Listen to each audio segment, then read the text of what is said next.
Kalau tuan-tuan jumpa benda-benda hak garang tengah jalan, samsing ke, anjing ke, orang gila ke, okey, suami kita panah baran ke, akak-akak apa doa. Abang-abang dapat isteri yang kuat beleter tu, baca doa.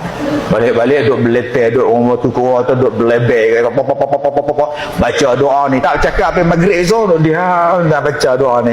Saya pernah ceramah di satu masjid, dia berdiri kat pintu tu, dia menjerit kat saya, "Woi Kazim, bodoh." Woi, garang ni, apa siapa ni? Jaga ha, dia main, dia langkah bahu orang, Yang saya suruh nak rela seorang pun tak tahan. Saya baca doa ni tuan-tuan, terus dia duduk sebelah ni, saya tepuk belakang dia.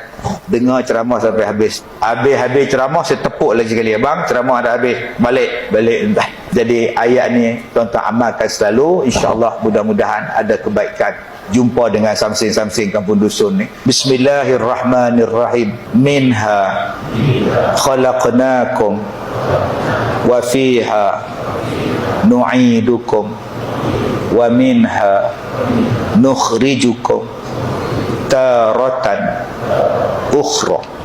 Baik, lagi sekali serentak dengan saya. 1, 2, mula. Minha khalaqnakum wa fiha nu'idukum wa minha nukhrijukum taratan ukhra. Itulah ayatnya.